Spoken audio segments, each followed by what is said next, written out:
بسم اللہ الرحمن الرحیم۔ بسم اللہ الرحمن الرحیم۔ آج ہم جس سورت کے ساتھ حاضر ہیں اس کا نام ہے سورہ حجر۔ یہ سورہ ابراہیم کے نزول کے بعد اس کا نزول مانا جاتا ہے اور کہا جاتا ہے کہ یہ 99 آیات پر مشتمل ایک سورہ ہے، اور جو حجر ہے وہ ایک ایسے پتھریلی رسے کو کہا جاتا ہے جو کہ 150 کلومیٹر ہے مدینہ سے۔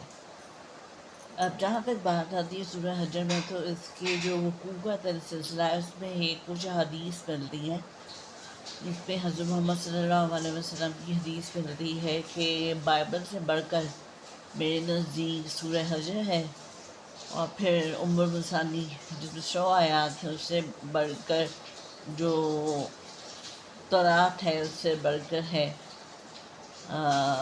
سورہ فصلت۔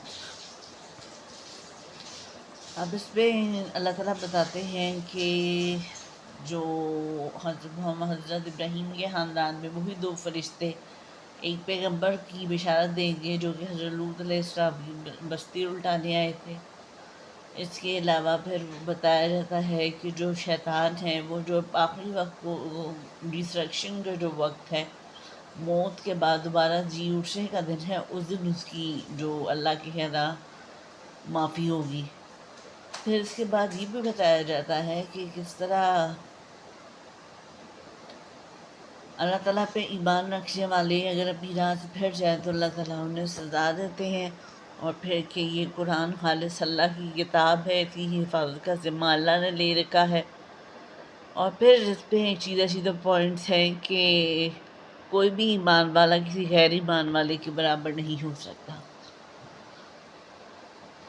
اب جہاں تک بات ہے قرآن کی حفاظت کی، تو اس میں ایک آیت ہے کہ بے شک ہم نے اس قرآن کو نازل کیا اور ہم ہی اس کی حفاظت کرنے والے ہیں، تو یہ اس میں بتایا گیا ہے۔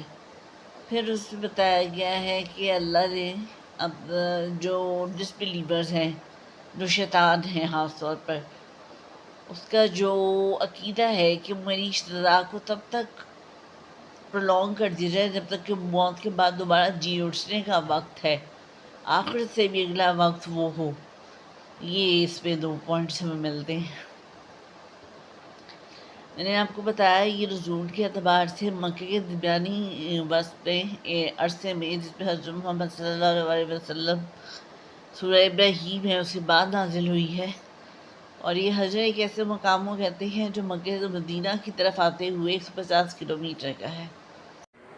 اس میں پھر یہ بتایا جاتا ہے کہ جو رحمت ہے اللہ تعالیٰ کی وہ مسلمانوں کے لیے ہر حال میں ہے، یہاں تک کہ وہ اپنے گناہوں کی سزا بھگت لیں اور پھر اللہ تعالیٰ ان کو معاف فرما دیتا ہے۔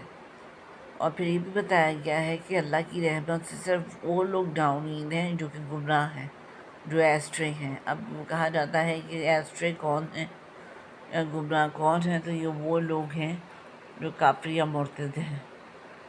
یہ تھے اس کے سیدھا پوائنٹس، اس میں یہ ساری باتیں بتائی گئی ہیں۔